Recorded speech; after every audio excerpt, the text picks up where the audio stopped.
Hello and welcome to the Southbound Sports Show. I'm your host, Richie Leahy, here with my co-host, Matty B. We got a lot of things to talk about, but I want to kick it off with my own high tempo with the passing of Bushwick Bill. Wanted to give him a shout out. He was a founding rapper from like the late 80s, maybe early 90s, part of the Ghetto Boys, and he passed away of pancreatic cancer.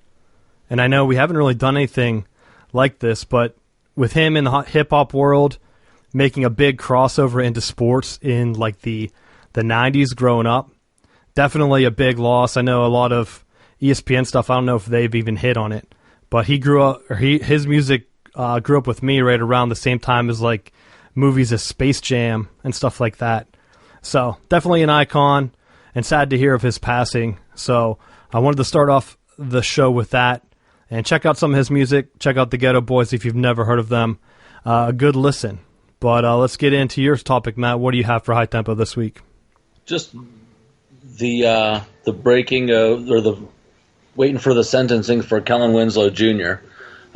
He ended up being found guilty of a slew of sexual misconduct things and raping women. And Matt, you're underselling it. He raped a 58-year-old woman. There were several people. It wasn't one instance. There were several different ones. Well, that was the big one that he was found guilty of.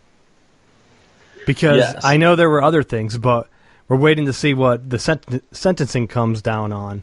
But a shocking thing all around, and also in the same vein, another Florida Gator from Urban Meyer's national championship team with Aaron Hernandez was found guilty of murder of his girlfriend. So yeah. Crazy times down in Florida, the state of Florida. I think anyone associated with the state of Florida should keep an eye out. Right, Matt? So they should keep an eye out. But Winslow was at Miami. He wasn't with Urban Meyer. So well, I know.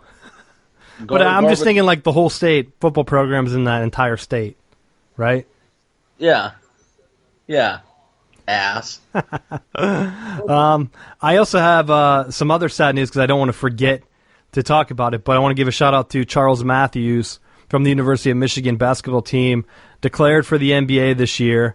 And I know the rules are a little bit murky, but during a tryout with the Boston Celtics, tore his ACL.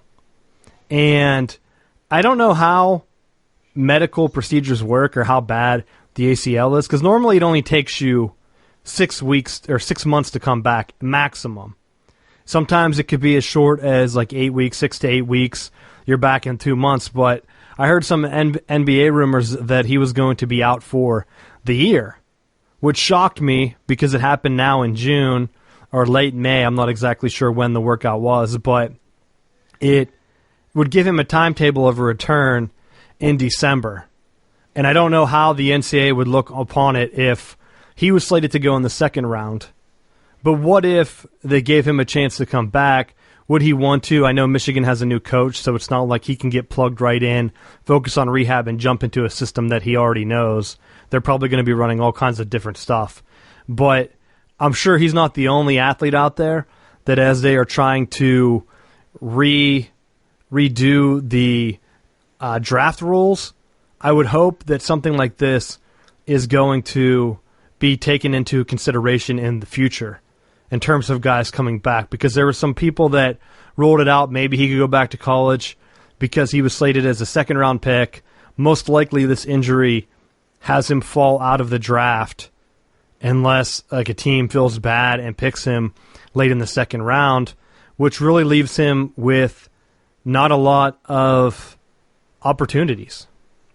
And he has one more year of eligibility in college.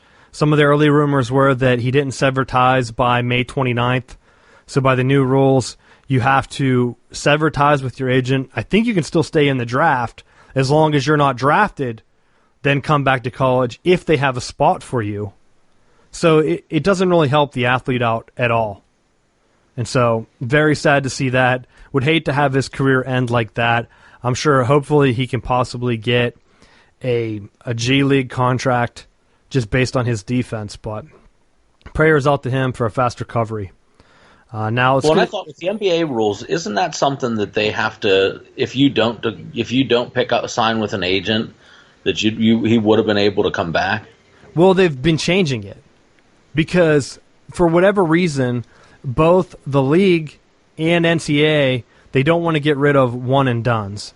I know college, they're trying to push for, okay, we can keep you here for 2 or 3 years, but that's not realistic because anyone can just drop out of college at any time. Even though you sign an NCAA contract, you can always do the Maurice Claret and leave. Now, will someone draft you if you leave early or sometime in between that? No, we've talked about it a couple weeks ago. Guys might not even go to college. They might play overseas now.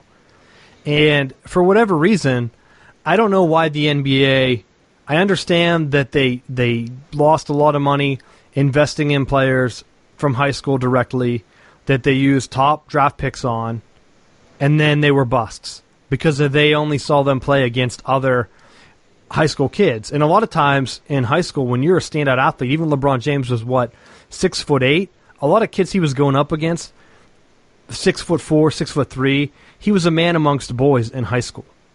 So you might look like a sure thing, but whenever you're only playing you're not playing other all-star teams realistically, maybe in the AAU circuit, but even those are tough whenever you have inner-city kids to get on an AAU team and stay out of the money side of things. I really don't know how they could fix it. They don't want to draft high draft picks on these. I think maybe if you did similar to what Major League Baseball does, and I did some research on this, I think baseball, they give you the signing bonus.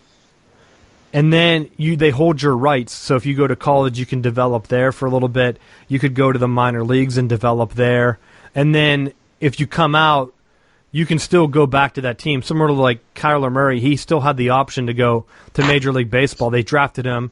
He still played football. They didn't want him to play football. But ultimately, they had the right, so they didn't have to draft him. Maybe that's something that the NBA should look at.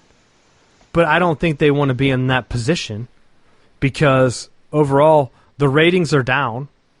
I saw a lot of people complaining that the finals ratings were down, and they were trying to justify it by saying Toronto's in the finals. This is the Super Bowl. Like the Super Bowl, would the ratings go down if it was like Cleveland and some other smaller market? No. And if you're going to say, well, Canada doesn't count in the TV ratings, of course it doesn't. But does that ever stop ESPN from slamming the NHL for poor television ratings? No. Because that's who they're bidding up against. They only see the United States numbers. The league was getting their billion-dollar television deal from American networks. That's where they want the numbers. So if the finals is dropping because people just don't care, you're going to see smaller contracts. They don't want to just throw money at college players or high school players unless they get that guarantee. So I don't know, Matt. You're coming from the high school side. Do you even see a path for them to straighten this out?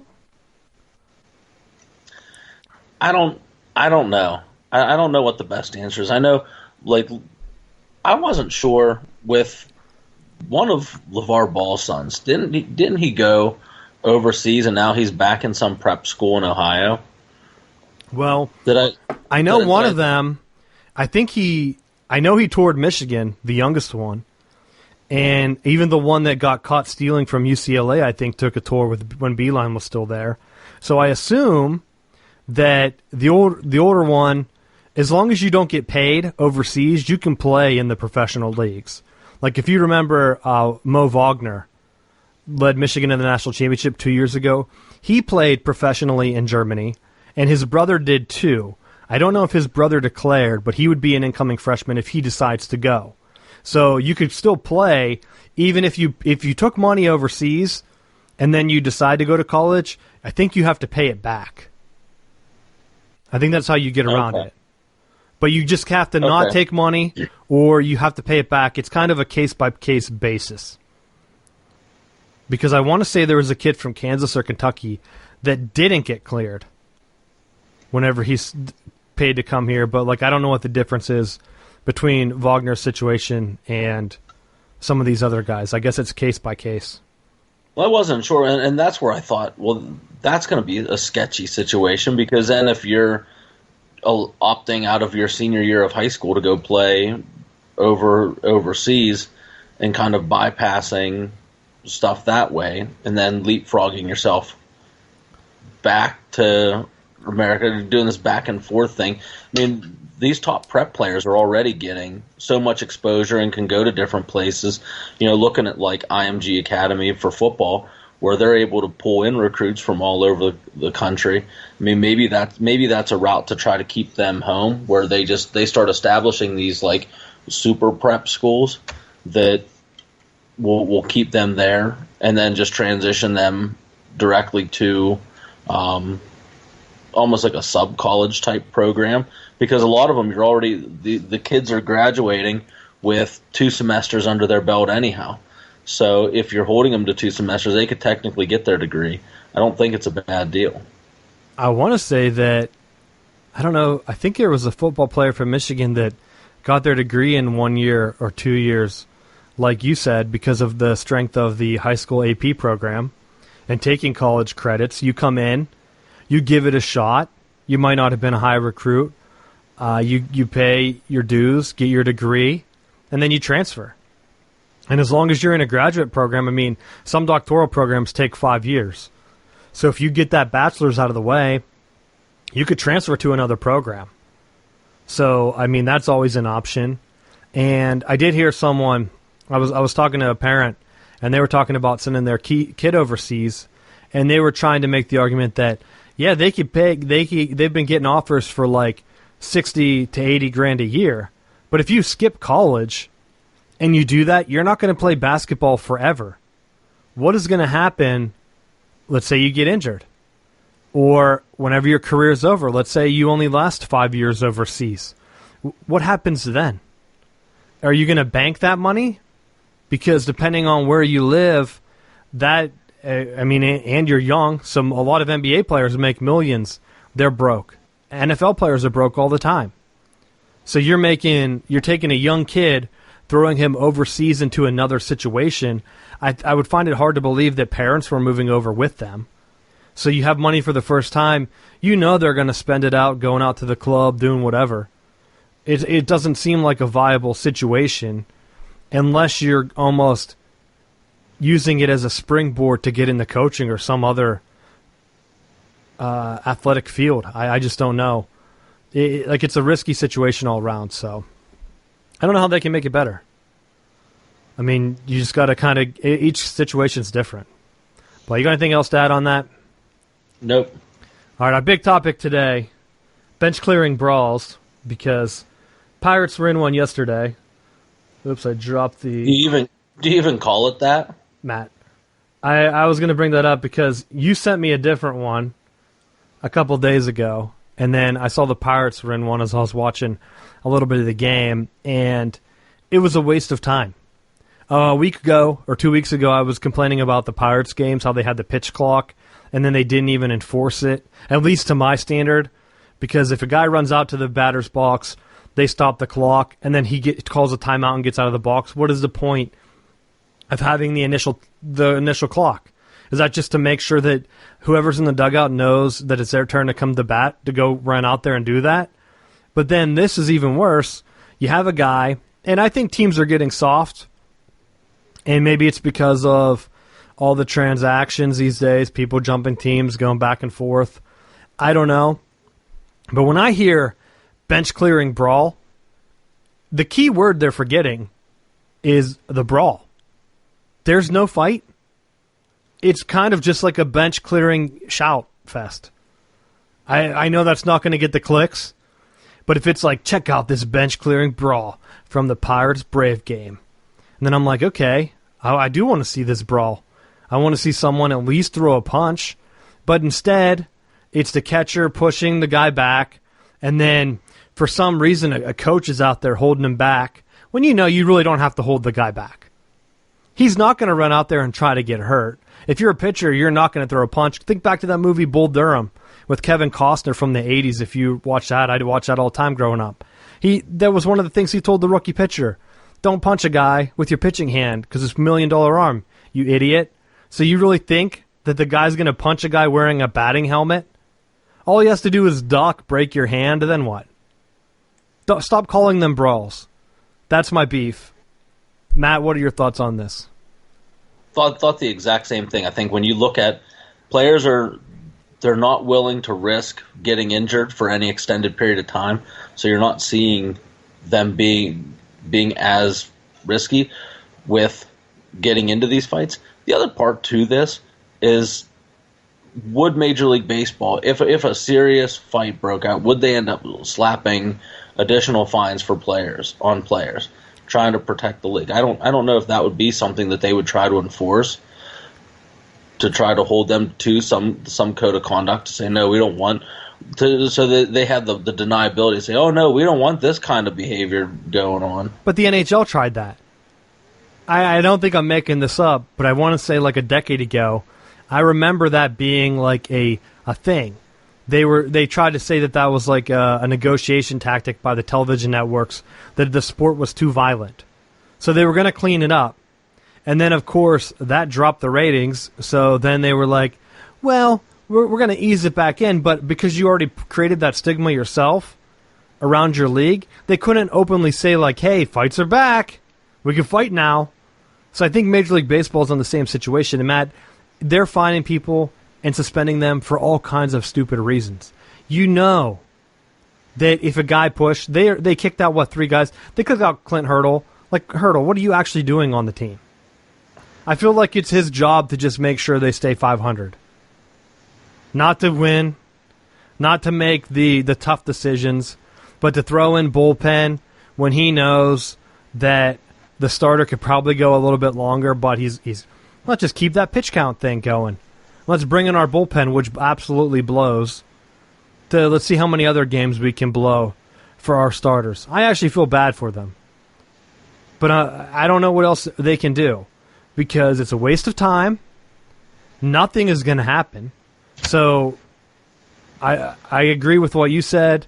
You're going to have to do something.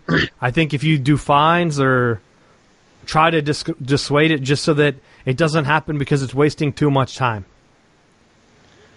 Well, here's the other part to all this, too, is that I think baseball, they spend so much time talking about these unwritten rules. And they're enforced so poor anymore that I don't know why people try to bring up that's just the way things are. Like I believe with the game that I had sent you, the guy hit a home run, the next batter up got drilled in the back. And instead of it just being like, hey, that's the way, under those unwritten rules, like, you expected that to come, and you just kind of take it, and you don't really make a big scene about it, and it's like everyone has to save face, so they have to try to put this tough guy image out, and you know that they're not going to do anything about it. So it's all fluff and no stuff.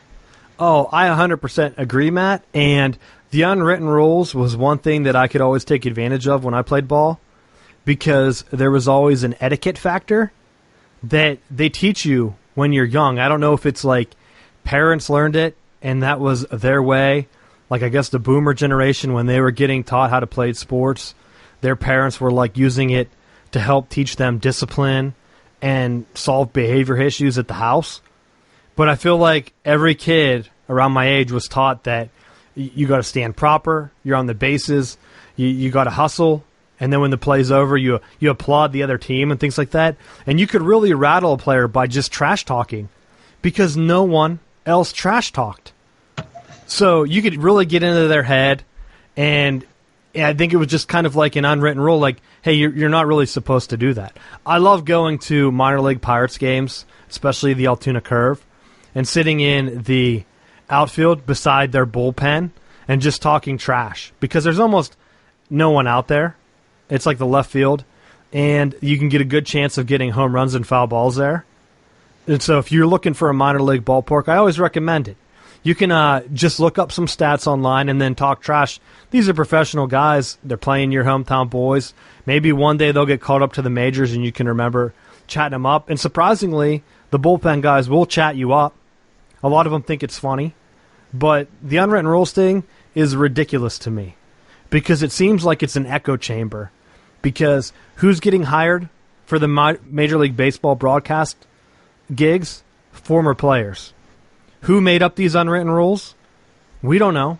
But former players had them. So it's like a never-ending circle. And then you're right, when you're watching a game, you can hear how many excuses. Oh, well, that's an unwritten rule. Oh, you got to peg the guy now. Like, no, you don't. You don't have to peg him. What if the pitcher pointed at him and was like, you're going down, and then he threw a changeup right down the middle? Like, you can do whatever you want, but not a lot of pitchers do that because, man, if you started to talk trash from the mound, Major League Baseball would be finding them all over. Remember John Rocker? He had like his psycho routine. Right. But he was intimidating, Matt. There was yeah, was he going to throw it down the middle or was he going to hit the mascot? It didn't matter. It made for exciting baseball. We don't have that anymore. Honestly, think about it. How many closers that used to be must-watch TV. Barry Bonds at bats. You would have to watch that. If you're at a bar and you saw Barry Bonds coming up, everyone would stop and what they were doing and watching. There were some closers, like Mariano Rivera, John Rocker when he was hot for a while. There were a couple other closers, I'm forgetting off the top of my head, that if they came on, you were going to watch them because they were outlandish. There was that one guy had like the weird glasses or whatever. And then I think the Giants had a guy that had a beard for a while. Like, that was the thing to do. But, of course, it's against the unwritten rules of baseball. So I think that at this point, they're realizing that it's losing them younger fans. If you go to a game, it's a much older crowd. And these are the same guys going to the games that are still paying for cable and that don't know that Netflix exists. But you know how many younger kids were at that game? Like, you would think you would see a group of, like, college-age kids at the Pirates game when I was there. Nope. Everyone was mainly late 30s or older. So, I don't know what they can do, but the unwritten rules, if it starts to trickle over, eventually those people are going to stop going to games, and there's going to start to be an even bigger decline because they're not reaching the younger generation at all. In the age of social media, you need to have clips. If you have a brawl, it's much more impactful if you can make a 5-second clip for Twitter or Facebook of a guy getting punched in the face and then circulating that around. That's much better publicity for Major League Baseball than to say, check this out, and it's a bunch of guys standing chest to chest. No one will watch that. No one will follow that. And no one will care. You'll watch it waiting for it. It's clickbait. You're waiting for that moment. Oh, it's clickbait, but I didn't have to watch the clips. I even talked to you before the show. I never even watched the one that you sent me, and I knew that's exactly what was going to happen. And I watched it just to make sure before the show because I wanted to do my homework. Because I'm going to share them on our Southbound Sports Twitter. You can follow us at sboundsports. Just sbound sports at Twitter, and check it out. Because they are all the same. I want to see some action. And I think that's what baseball needs to do to get back into the game. No one has any swagger. And whenever they do, like Puig, everyone hates him, and then he starts to get blackballed in the league. They take the one guy that was fun. The one guy. And they neutered him. So I don't know. I don't even know. But that's my rant on baseball this week. You got anything else on that? No, I think I'm good. Let's get into, we have one more baseball topic. I stacked them back to back. The College World Series, Matt. I noticed a team from the Big Ten made the World Series. Did you see that? I did see that. I was happy. I will say this. The Big Ten, this was the second time in recent years that a team has made the World Series from my research. The last one being Indiana in 2013. And I actually believe I went and saw that team play in Maryland. I didn't go back and check the years on my photos, but it's very rare that teams up north invest in baseball. And they all give that same excuse. You know what? Other teams have an advantage because it's warmer down there. they can work out earlier. You schools get millions of dollars. All the Big Ten schools just got $50 million from their television network. You can't throw together an indoor gym for a fraction of that million? Like what? 1 to 3 million, you could throw together an entire indoor practice facility. Because guess what? For baseball, you just need a big empty space that's indoor and you can put together a competitive team. Instead of having all the best players from the North go south, where the South is already stacked, there's nowhere for them to go in the North. So I'm glad Michigan made it. They played UCLA, the overall number 1 seed, out in L.A. Michigan had played them earlier in the season and won. And I had a good feeling because Michigan has 3 aces that I believe were all drafted in the Major League Baseball draft this year in the first couple rounds. So if you have 3 starting pitchers, you have a good chance. It's college baseball. Anything can happen. Coastal Carolina won it a few years ago. Coastal Carolina is not pulling in top baseball recruits, but they're able to get enough and get together a team, and you get hot at the right time. Anything can happen. The downsides with Michigan is the depth isn't there because of the northern team thing, and the bullpen is suspect. Top of their lineup is heavy, so if you can get through there, they can go kind of streaky. But I kind of like their chances just based on the starting pitchers. And I think as long as they keep throwing hard, that's what beat UCLA. And talking about like unwritten rules and things, Matt, the announcers for that series were brutal. They had every excuse in the book made up for UCLA. I think the one guy went to Cal, and the other guy kept saying he played at Arizona or Arizona State. But they were making up all kind of excuses on why UCLA wasn't getting it done. Marine layer. Have you heard of that? What? The marine layer, Matt. Because the marine layer gives the ball a different spin. So they're not used to it right now because the weather's affecting the way UCLA is seeing the ball. You think goddamn Michigan knows what marine layer balls feel like out in the Midwest? Hell no. How would that not be affecting them too? It was almost like they're like, hey, Pac-12 has been hit hard in football and basketball in recent times. They're clearly the worst conference. So we better get some homers out here to spruce them up while they have the number 1 seed. And to be honest, I'm glad they lost.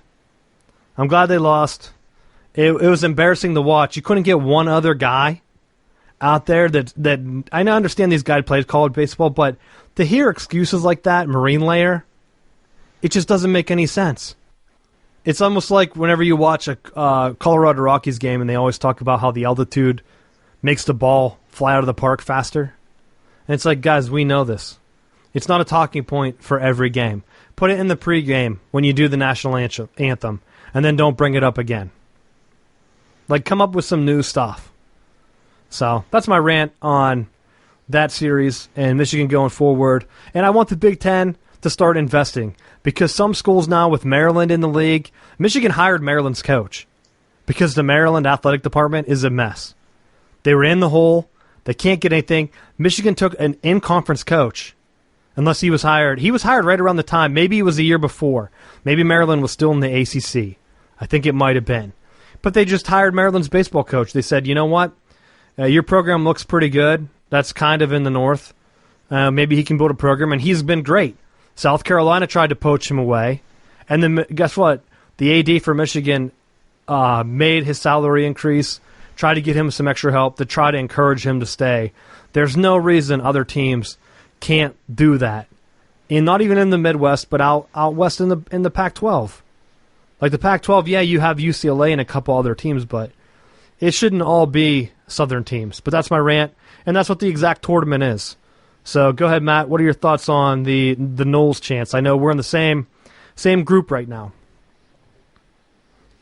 Well, I think they're in a tough spot with the draw of Arkansas because they have some really good pitchers as well that they're going to be facing with. I was just impressed at looking at the longevity of Mike Martin's career. The win against LSU gave him 40 wins for a 40th consecutive year. Like, that's insane. winning 40 games every year throughout his career. So it just speaks to hopefully they can continue this streak of upsetting teams and just keep right on rolling, get them that first national championship. Well, Matt, you really angered some Miami fans last week, and then again you start off the show with a Kellen Winslow reference. So you must be really trying to piss them off this summer. But I will say, you threw out a date last year about Miami being relevant, or last week, and I have no idea how relevant Miami is in baseball, but I was shocked to see that Florida State had never won a national championship. Yeah. Runners up like 3 times I saw. Miami has 4, somewhere in the range of 3 to 5 national championships for Miami. I can't remember the exact number, so I don't want to give a hard number, but Florida State, right there, you win 40 games a season for how many years did you say? 40. 40 years and no championships. That's very Bo Schembechler-esque, Matt. It's brutal. So I will say that. Unfortunately, for baseball, there's always been kind of a tournament. So it wasn't like the old Bo Schembechler getting screwed in the 70s whenever they picked Ohio State to go to the Rose Bowl. There was no politicking there. But the bracket that we're in right now is Michigan plays Texas Tech. Brutal draw for Michigan because they already played Texas Tech in the regular season and went 0-3. So that's going to be a tough one. If they can jump out, it's going to be a big game. Matt already said that Florida State plays Arkansas, and that's the first group stage. The other one is Auburn and Mississippi State. I think that's the matchup, unless the NCAA has this wrong.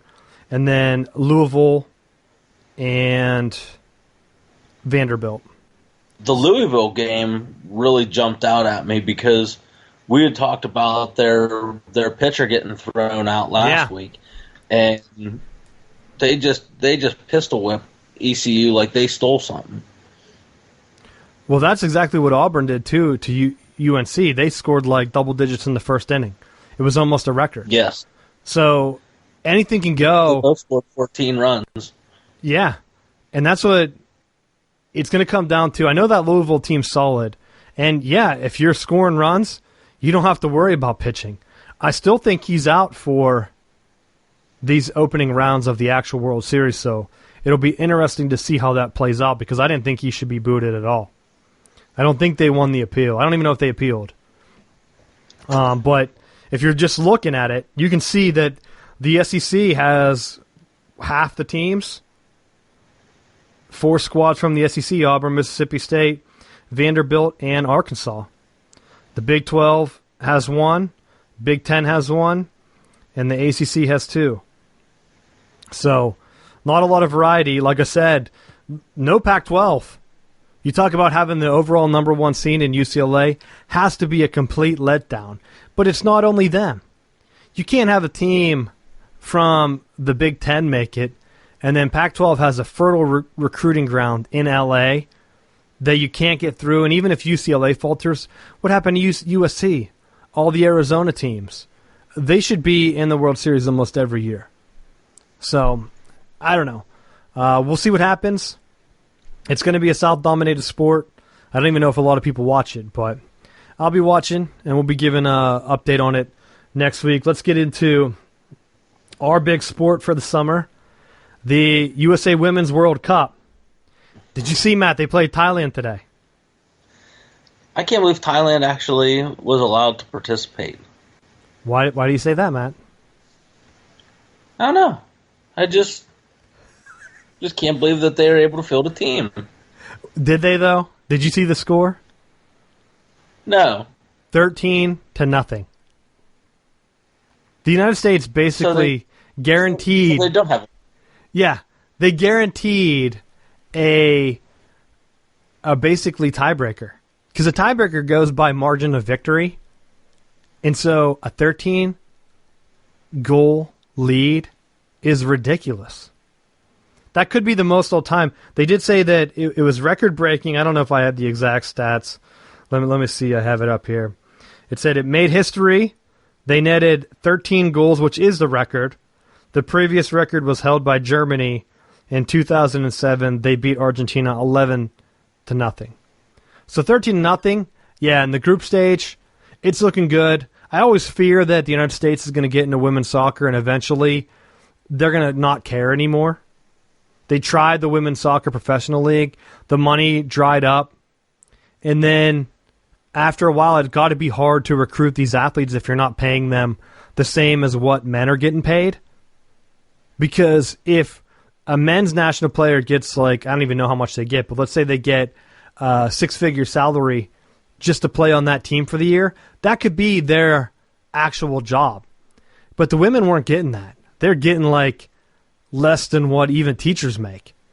And then how are you supposed to travel and not do that? You almost have to supplement it by being a coach or something else. But then maybe you're running like camps because you can't even be a coach. That's too much of a commitment. So I feel bad for them. And I think some of the other ones, I think there was the leading scorer from Europe. She plays on the German national team maybe. But she's sitting out the whole World Cup in protest. And so I'm just surprised more girls aren't like, you know what, whatever, screw it. Because it's not like they're going to get the endorsement money. They only picked the top couple. You had Mia Hamm for the longest time. Alex Morgan recently, and she did well again. She scored 5 of the 13 goals, and it ties the record for the most goals in a World Cup game by a single player. So she's doing great, but those other people on the team, eventually it's going to have to hurt depth, I would think. Because you can go and be a college coach or do something else and run camps for younger kids. I feel like that would be a lucrative job. And if the national team's not paying, that's kind of embarrassing because of the publicity that women's soccer gets the United States. At least because the men's team sucks. Let's be honest. So I'll be watching the World Cup. I'm happy with the start, and I think it's in France this year. I'm really hoping that eventually they start to get some more of these in the United States because I would love to go to a game. But hasn't been here at least since I've been watching, or at least close to when I had the means to go to a game. But let's hopefully they win another one. I'd love to see it. Anything you else got on the World Cup, Matt? No. Why'd you say it like that? No, with a laugh? You know that's big-time sport. It is a big-time sport for people interested in soccer. Let's get into NHL. By the time this comes out, I put this in. By the time this comes out, and if you listen to it, I know sometimes I get it up and it feeds right away. Sometimes it takes a while. I think there was an issue last week. Some people said that it wasn't downloading the right episode. I think I had an extra space in the name.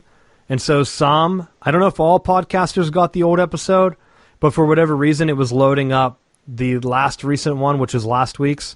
But I got that fixed right away. So hopefully by the time you hear this, I don't want to talk about the NHL game that has already happened. But I titled this that the Blues blow their chance because now they have to go on the road to Boston in a Game 7 on Wednesday, which is when this releases. So like I said, you might be listening to this after. But if the Blues go ahead and lose, did you see, Matt, that one of the local newspapers had printed an article about their celebration parade? Did you see that? Oh no. The kiss of death. Yeah, it was right before the game on Sunday, and I was thinking a lot of people were giving them flack, saying, well, the newspaper, they're on such a tight deadline, but I'm thinking, why? Why? Not that many people have to subscribe to the newspapers anymore. Unless I'm just crazy. Or they're trying to get that newspaper stand crowd that, pay $0.25 for the newspaper? Like they still do that when they go buy their lottery ticket and their smokes? I just can't see the point of them having to rush to reach the market to print all these newspapers. And there was even quotes about, I don't know if they're from coaches or players, but to me, that has to put you in the wrong mindset when you're preparing for the game. If you're the local media, why would you do that to your guys? To get the scoop on the celebration parade, No one cares about that. Honestly, no one cares. Most teams don't even have the parade until months later. In the summer. You're going to go ahead and start asking the guys while the series is still going on, and you know they look like they're the undermatched team because a lot of their losses are blowout losses. And yet you still poke the beast. I have to feel like it's a mole. The newspaper reporter had to have been a fan of Bruins or just a fan of a rival team that didn't want to see the Blues win. That's the only theory that I have, Matt. What are your thoughts on that? Well, it could also just be the motivation that you got the parade coming. All you got to do is win. just win, and hopefully they do. They pushed it further than I thought they were going to. Taking it to Game 7 is an impressive feat. I know that's the biggest killer. You have them at home. It looked like at the beginning of the series you were out of it. Now you have to win on the road, which they've done in this series to give them credit. So I don't want to write them off. If the Blues happen to win, I'd be happy because I think that franchise, at least from the outside looking in, and I don't follow them that closely, but it looks like they're doing things the right way. The Bruins have already had their chance. I think it's better for hockey if other teams win, whereas for basketball, it's very clearly the opposite, where if it's not the top teams winning, no one cares. And you can see right now with the ratings, no one cares about Golden State. The only thing that saves them is if it would be Boston or LA or a LeBron team. That's it.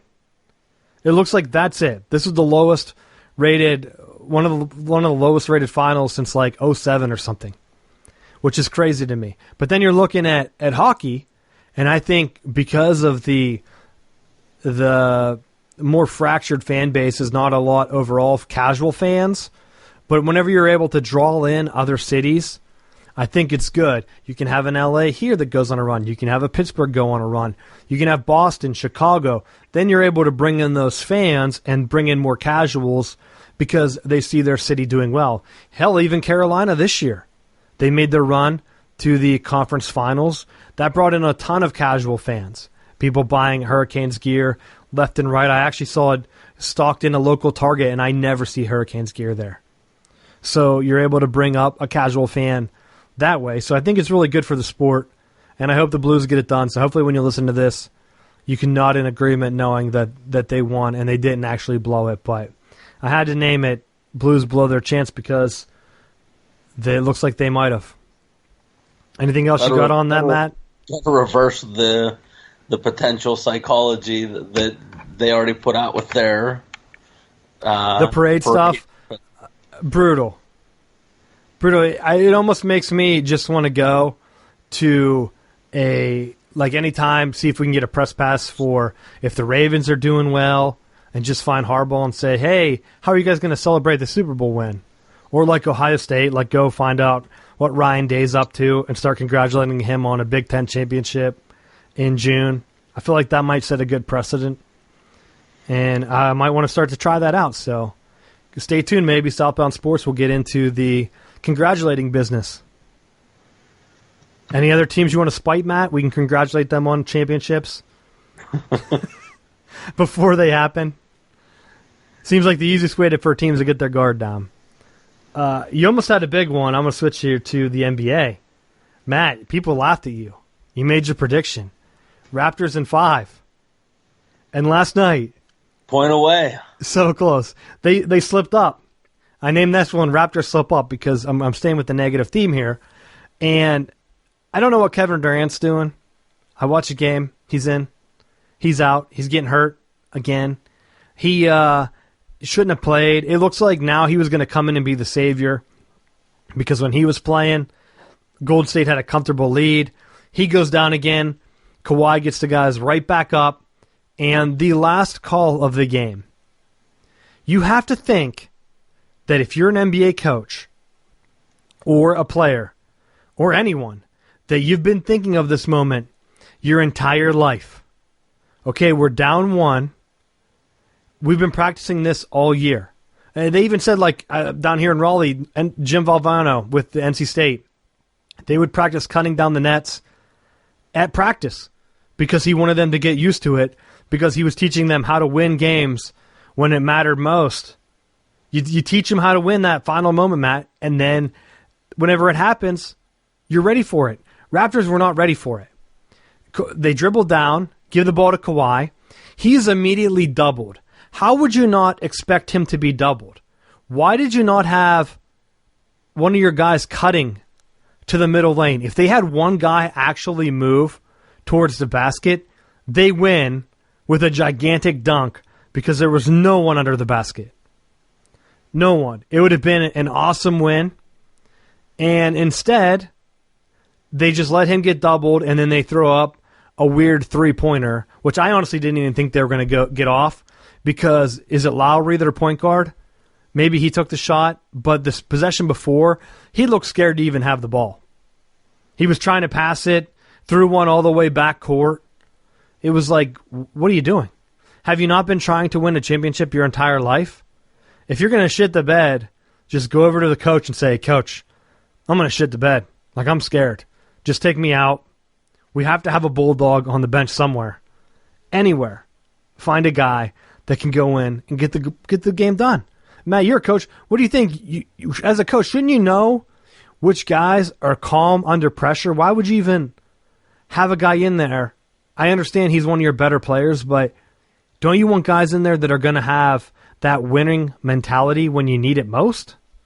You would hope that you would have that on there. I mean, I think they've just relied on so many times with Kawhi hitting big shots that they just thought he would just still continue to take it off the dribble and try to put the shot up himself, because maybe that was their plan going in, was that it was to, regardless of the situation, try to let him take the shot. But when you're double teamed the way that he was, maybe that changes the final possession a lot more than the casual fan might notice. And maybe you're right. Maybe they got so relaxed with him just hitting shots that the rest of the players just kind of sat back and watched. Because, like you said, when he's driving to the basket, it would have been like, what, an 18-footer or something? If he would have shot... I think you hit the nail on the head with that, too, with maybe someone was supposed to cut, but they're so used to watching him hit those late shots that if it's drawn up, hey, make the cut, and they're just standing there chewing on their mouthpiece, then it's going to look like crap. And even if, I'm saying he's driving in, he has to know that there's no one under the basket. So if I throw up a contested shot here, I don't even have a guy running in that could potentially tip it in for me. He had no other option than to throw it back out to the point and try to get them to kick it around to the open man. And, of course, it's too rushed. It didn't work out. I think they contested it anyway. It looked like it might even went off the side of the backboard. It just didn't make any sense. And I don't understand why they just didn't go at Boogie Cousins. He looked like he was trying to lose the game, DeMarcus Cousins. Every time there would be a bonehead call, I knew it was him. That's my side for Golden State. Why even have him on the court? He's doing moving charges to even give them the last shot, or moving blocks, whatever that foul was, because he lowered his shoulder clearly into the guy. Like, what are you doing? How many bonehead calls do you have to make in a row? It seemed like every time Golden State was going down, it was because of him. So they battled back. I don't want to say that they blew it like I did for the Blues, because there's 2 games left. They were up 3-1, which is ridiculous for them, because I had it picked that they weren't even going to get this far. My prediction was Golden State in 6, I believe. And with Durant and all the injuries, now's the time to win. I don't think Durant comes back. So right now I'm feeling the Raptors. I don't know if they'll win in 6, but I have a good feeling that if Durant doesn't come back, they have a good shot to win at 7. I don't think Durant comes back. And actually, I was thinking about this afternoon. I wonder what Oklahoma City would have done had Durant not left, because they were pushing playoffs and they were competitive with him there. He's showing that he's the difference maker in really solidifying Golden State is the superpower. That I almost wonder what would have happened had he have just stayed. I've always said all along that Golden State didn't need him. When they took him on, they became this villain role, and it wasn't a villain to the extent that, oh, we really want to watch this team lose like LeBron and friends did at Miami. A lot of people tuned in just to watch them lose because they hated the way they made it all about them. It wasn't about their teammates. Golden State had these guys come in, and they were all team first. You really can't hate the guys. They're like all hanging out with their families, doing family stuff. There's nothing really here. They're not showboating really. And you bring in Durant to that, and it's like, oh, great. Now we know they're going to win because they were already a great team. It would have made for much more interesting playoffs and television if Durant would have stayed there or went elsewhere. I think it's better if you can get 4 or 5 top teams in basketball, but the way the rosters are set up is realistically you're only going to have 2 or 3 top teams in a given span. Like Spurs were in it a few years ago with, I think Dallas was always around, and then you had Miami, wherever LeBron was in the East, and then that kind of shifted when Tim Duncan retired, and then you had Golden State come up, and Oklahoma City was right there. They could have been it. Personality clashes or for whatever reason. But now Durant's in the position where, did you just destroy Golden State? Are you going to stay out west? Because if he goes out west, what does that give him? That really hurts the NBA because you already have LeBron out there. You have Golden State. And then in the East, I mean, how can you not love what Kawhi did? He did the opposite LeBron James. He went to Toronto. I think they traded him up there for, was it DeRozan? And then I think it was DeRozan. I think I saw an interview with him where he was like upset because he helped build the Raptors. Like, no, you didn't. Your teams you might have been the catalyst for them building around you, but you're not a winner like that. You would never have had the Raptors in the finals like this. It's 100. No. It's 100% Kawhi. He won with the Spurs. Now he's going to win with the Raptors practically by himself. If you watch that last possession, you can't tell me that the Raptors don't expect him to win by himself. I mean, honestly, Matt, what was all the beef with LeBron in Cleveland all those years? And when he was by himself, they were like, well, he keeps bringing in all these other random guys around him. He was bringing in all-star guys, and he was still struggling to get it done. Then you have Kawhi. He doesn't even get to pick his situation, and he's getting it done. I will say, I am enjoying all of the random, bizarre stories about him. Have you heard any of them? No, go ahead. Fill me in. One of the best ones, he was at a team dinner when he was with the Spurs, and I guess like he waved the waiter or waitress away, and Popovich was like, "What are you doing?" He just pulled out like a bag of apples and just started eating like apples with a fork and knife. That's funny. That's the kind of thing that I would like to see more of, but you don't get that. You don't get that kind of coverage. So hopefully now he becomes a more household name, because from what I've seen, the dude's humble. He's pretty quiet.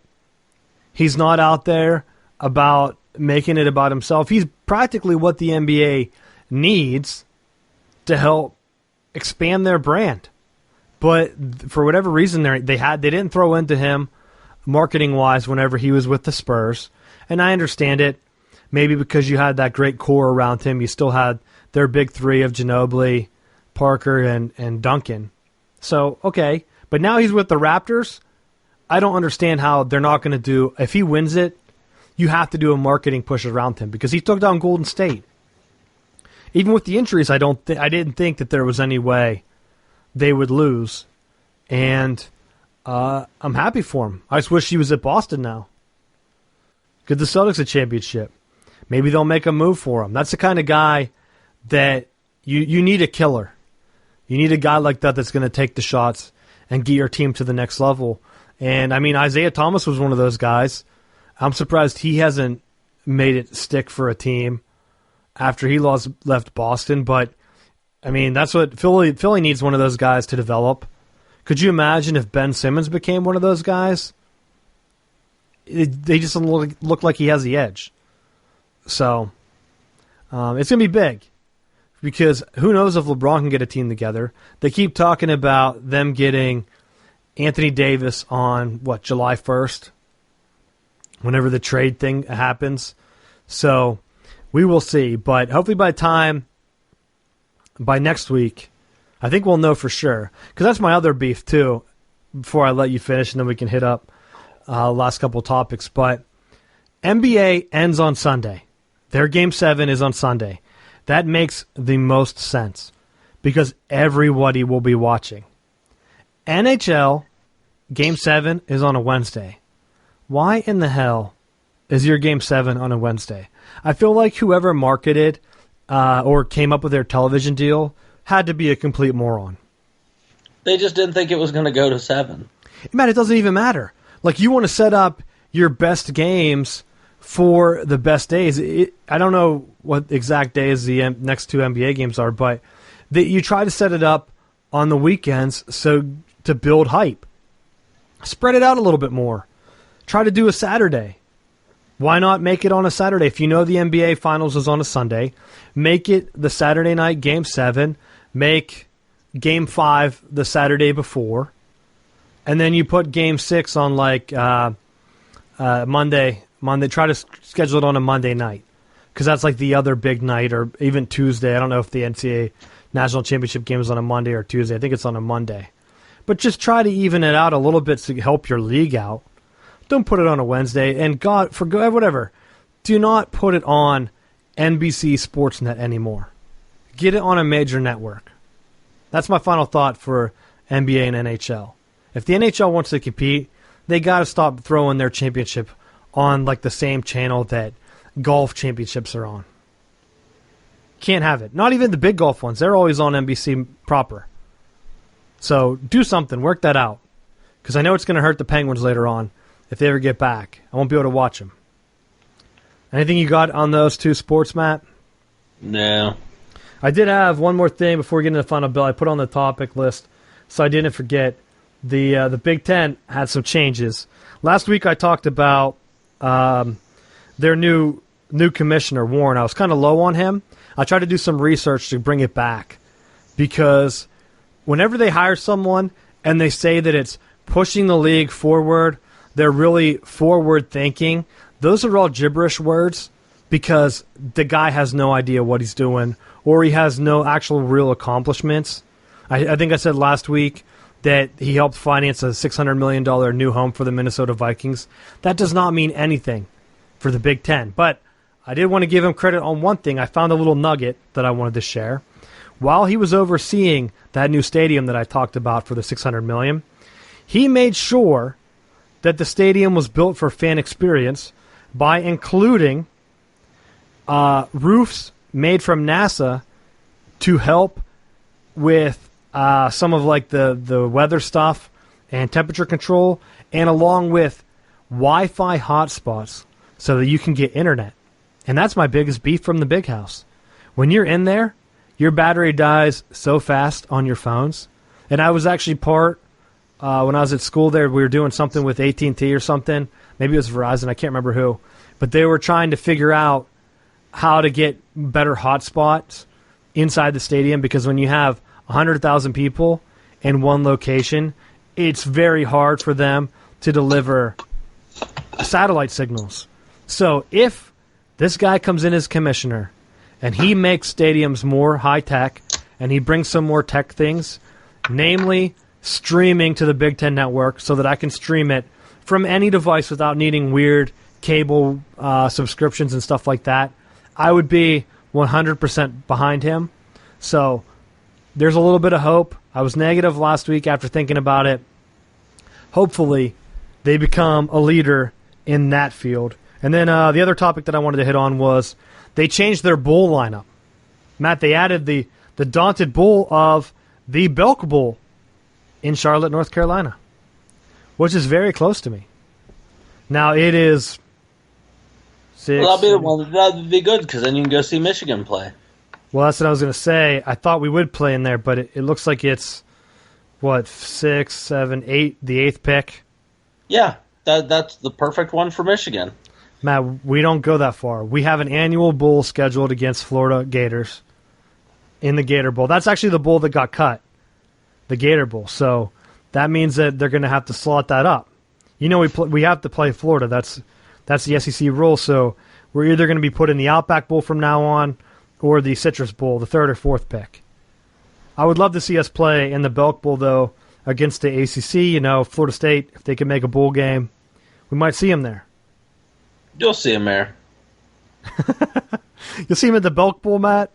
That can't be a high pick for the ACC either. Couldn't be. But good venue for a bowl game.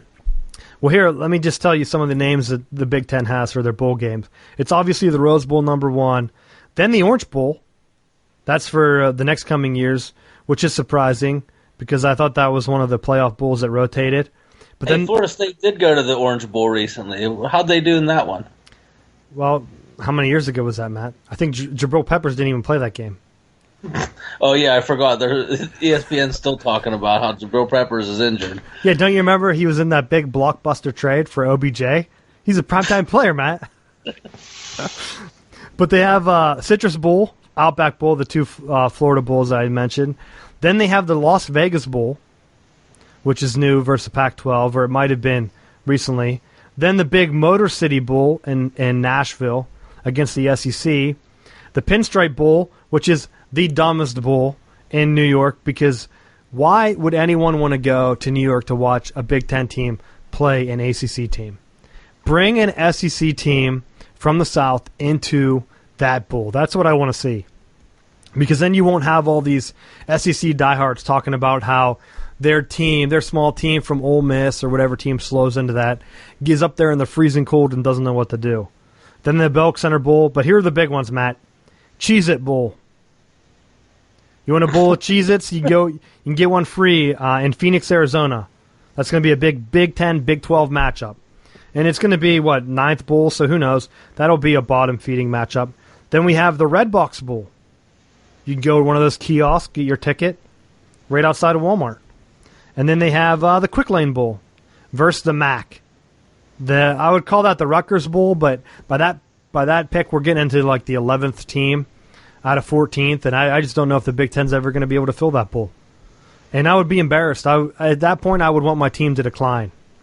And I think they should start cutting these bowls. But that's my last Big Ten news. While we're on it, Matt, you got anything for the ACC? Nah. All right, let's get into the Final Bell. Final Bell wrap up. I think I got into most of my stuff early. Do you got anything for the Final Bell, Matt? How about old Tony Joyner? Where I spoke about Kellen Winslow at the beginning of the show, hit Miami up. We'll go with the Jorts wearers. Tony Joyner, he was teammates with Aaron Hernandez. He was arrested. Second-degree murder, killing his wife. He was convicted.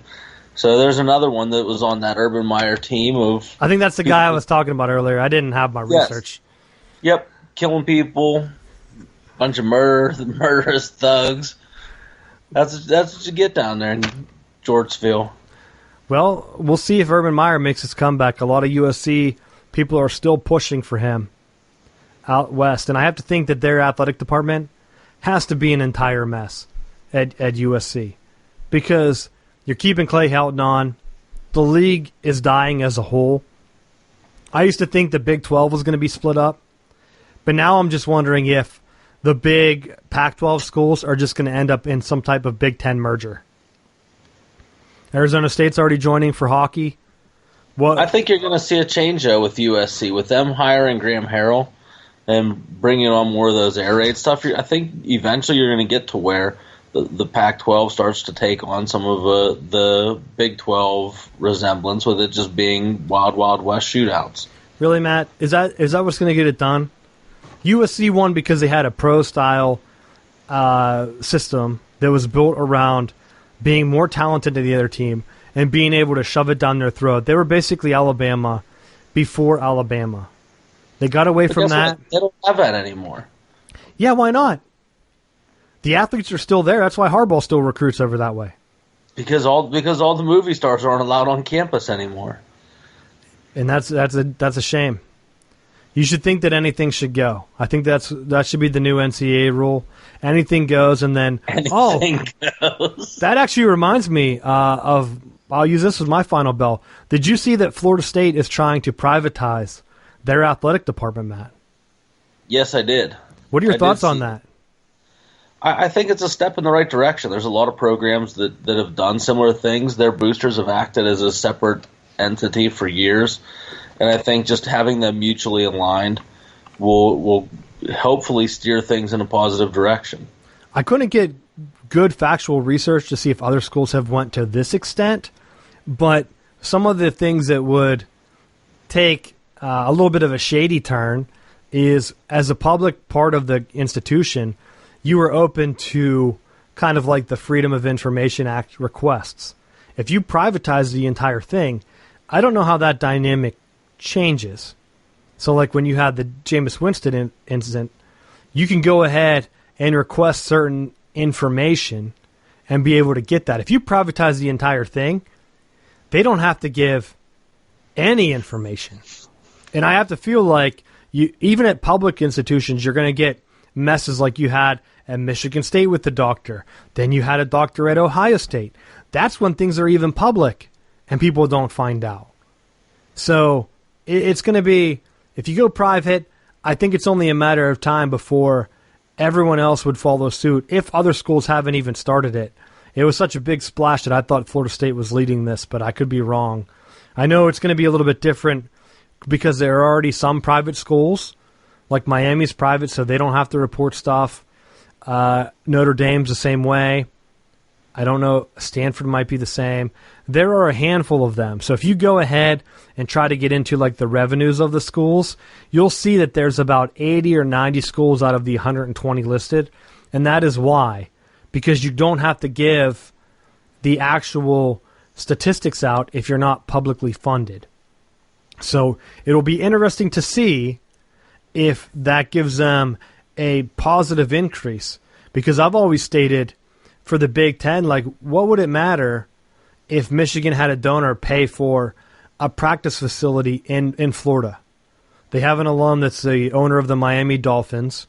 What would happen if they just had their own IMG Academy style thing down there, gave the athletes a bunch of online classes, and then you could realistically build a baseball team in the South while they were students at this own state-of-the-art facility if you had that kind of money.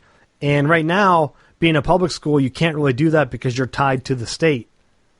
But Florida State, I really don't see how it benefits them. They don't have anything like that could happen. To be fair, I'm surprised Notre Dame hasn't had that happen. You could have a split, have one out west, have one in Florida, have one in Texas, and just rotate between them. It would help recruiting immensely. And I hope that Notre Dame fans aren't listening because I would hate to give them that idea.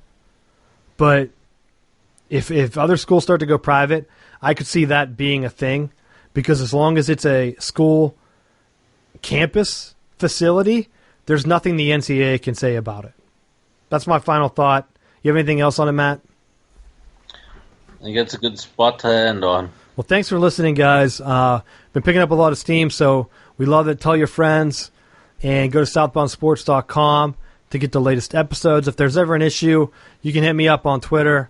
You can follow us. Our social accounts are all listed there. I'm trying to get author pages. You can find me, Richie Leahy, on there on Twitter under my name. So I'm going to try to do something on our website so that you'll be able to find us and give us a follow if you would like. But again, thanks for listening, and we will see you next week.